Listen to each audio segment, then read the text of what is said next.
Hello friends, आज हम लोग बात करने वाले हैं मैथ के VBI 50 क्वेश्चन को जो आपकी बोर्ड में डायरेक्टली पूछेगी।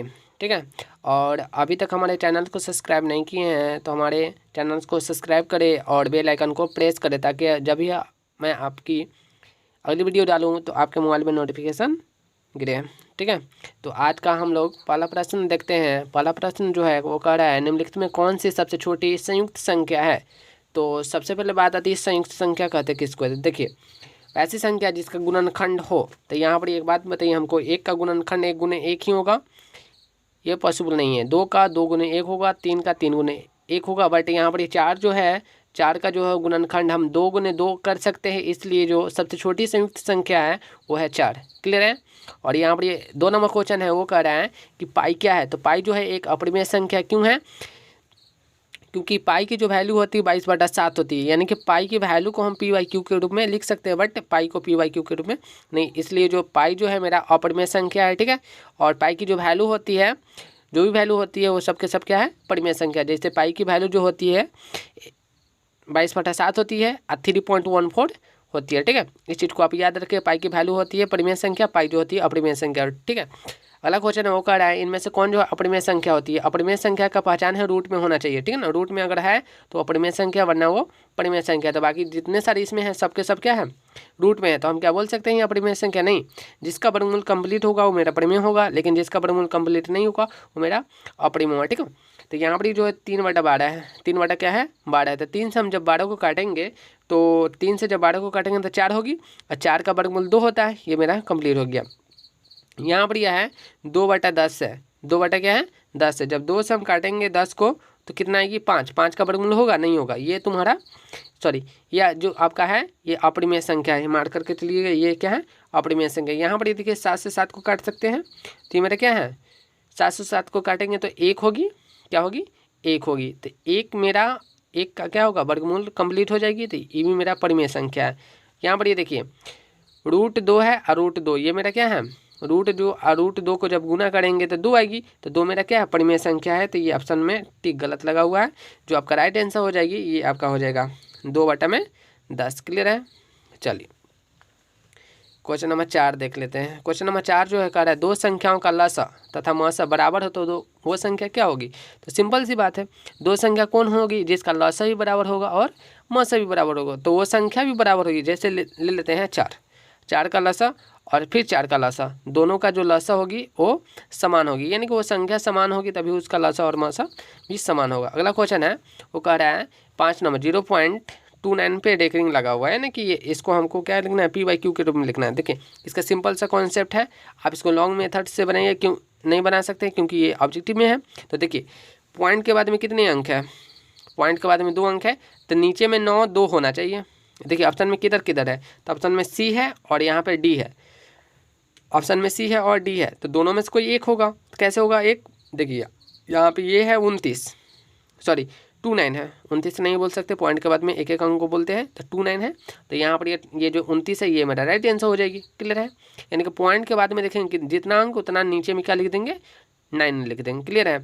अगला क्वेश्चन है, ये क्वेश्चन 6 नंबर है, वो बोल रहा है 1 - sin² 60। देखिए त्रिकोणमिति का जो है हमने एक एक करके वीडियो बनाया हुआ है फार्मूला वाइज, ठीक है ना। आप जा करके पहले फार्मूला को भी देख सकते हैं, नहीं तो यहाँ पर डायरेक्टली अगर समझ में आ रही है तो और बेटर है। देखिए यहाँ पर ये क्वेश्चन जो है 1 - sin² 60 डिग्री, तो ये फार्मूला पे बना सकते हैं, नहीं तो वैल्यू आपको पता है तो वैल्यू बड़ा करके बना सकते हैं। देखिए 1 - sin² थीटा जो होगी वो cos² थीटा होगी। तो आप यहाँ पर बोल सकते हैं कि 1 - sin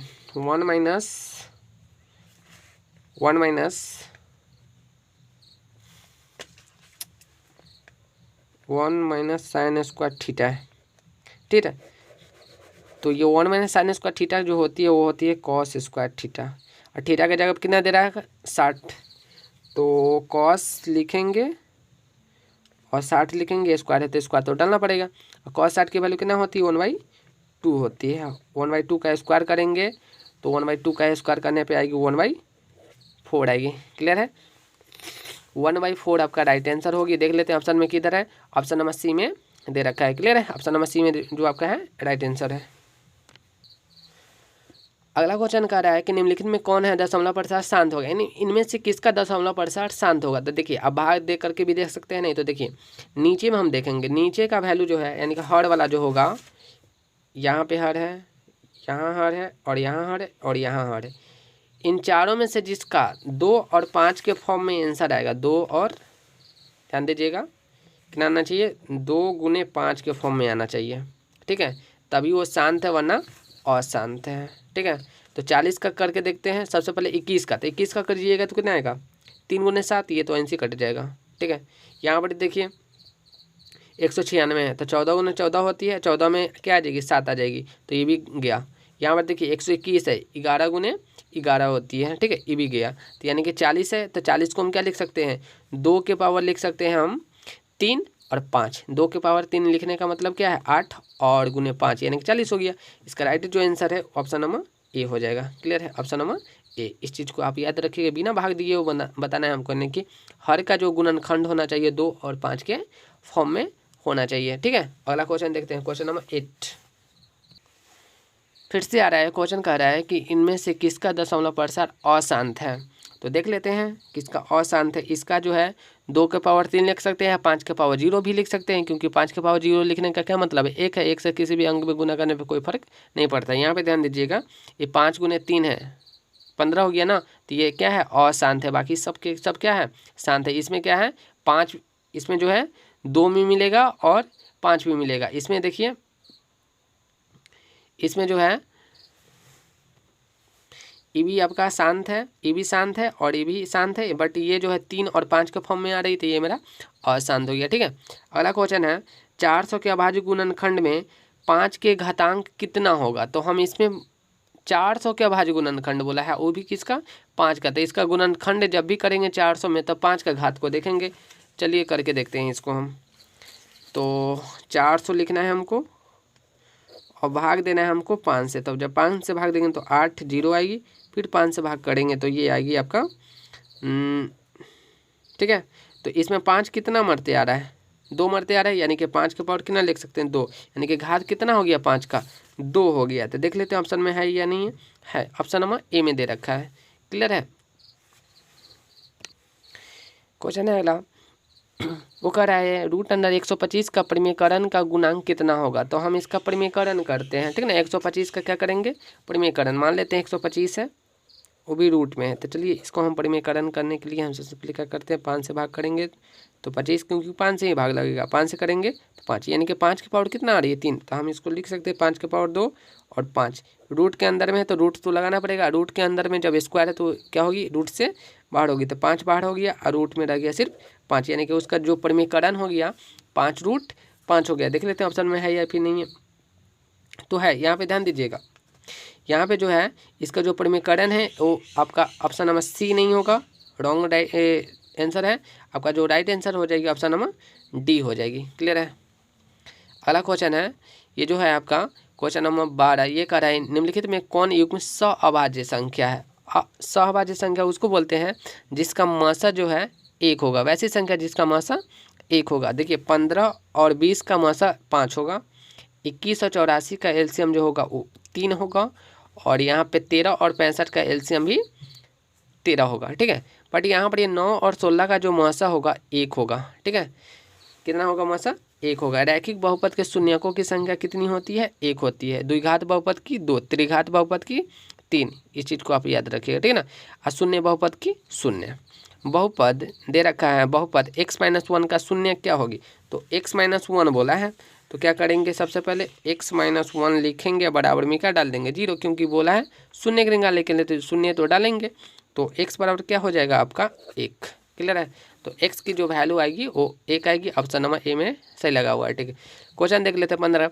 ये कह रहा है कि किसी द्विघात बहुपद के शून्य यदि -4 एवं 7 है तो द्विघात बहुपद होगा। तो शून्य दे रखा है और उसके क्या निकालना है हमको, बहुपद निकालना है। तो शून्य और बहुपद दे रखा है, तो हम सबसे पहले क्या करेंगे, इसकी फार्मूला पे सेट करते हैं, ठीक है।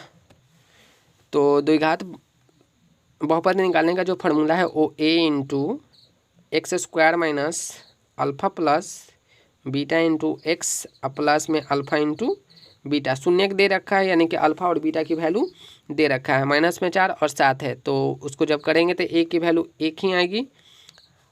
एक्स स्क्वायर के एक्स स्क्वायर माइनस है तो minus alpha plus beta, minus में 4 और प्लस में 7 इंटू में एक्स, प्लस है तो प्लस अल्फा इंटू बीटा करना है, यानी कि माइनस में 4 गुने में 7, ठीक है। और ये मछली ब्रैकेट का यूज करेंगे, 1 से मल्टीप्लाई करेंगे कोई फर्क नहीं पड़ेगा, तो एक्स स्क्वायर और ये माइनस माइनस क्या हो जाएगी प्लस, ठीक है। सॉरी वैसे नहीं करते हैं, ये माइनस का माइनस रहने देते हैं, माइनस में 4 है और प्लस में 7 है, यानी कि ये आपका आ जाएगा माइनस में, सॉरी ये माइनस में नहीं है, प्लस में 3, क्योंकि बड़ा अंक कौन है 7 है, बड़ा अंक के सामने प्लस का सिंबल है, ठीक है। और ये एक्स और यहाँ पे देखिए ये है प्लस और ये है माइनस, जब गुना होगा तो माइनस आएगी, अच्छा चौका कितना हो जाएगी 28, क्लियर है। तो एक स्टेप और करना पड़ेगा हमको, ये हो गया आपका एक्स स्क्वायर और ये अंदर जाएगी तो माइनस करेगी और ये 3x और माइनस में 28, क्लियर है। देखते हैं ऑप्शन में है या फिर नहीं है। चलिए जो आपका जो ऑप्शन है ऑप्शन नंबर सी में दे रखा है। अगला क्वेश्चन है क्वेश्चन नंबर 6 जो बोल रहा है, सॉरी 16 है, कह रहा है कि एक द्विघात बहुपद के शून्यकों का योग तथा गुणनफल क्रमशः 5 और 6 दे रखा है, तो द्विघात बहुपद क्या होगा। सेम फार्मूला लगा देना है और इसको भी आपको से कीजिए, ठीक है ना।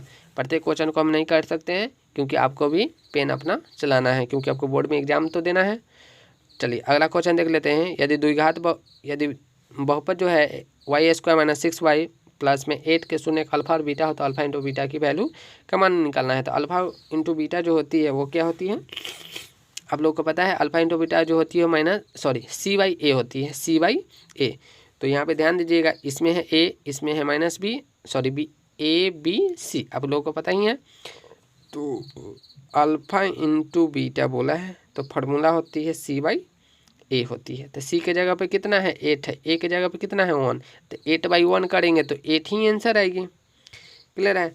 देखिए अगला क्वेश्चन है, क्वेश्चन नंबर है आपका 18 नंबर जो क्वेश्चन कर रहा है, बहुपद f(x) बराबर जो दे रखा है 3x² माइनस में 7x प्लस में 2 हो तो f-1 का मान कितना होगा। यानी कि यहाँ पे ध्यान दीजिएगा, इस चीज़ पे ध्यान दीजिएगा कि x के जगह पे कितना रख दिया है -1, तो जहाँ जहाँ x है वहाँ क्या रख देना है हमको -1 रख देना है। चलिए ठीक, तो यहाँ पे जो है 3x² माइनस में 7x प्लस में 2 हमको रखना है x के जगह पे -1, तो 3 गुने -1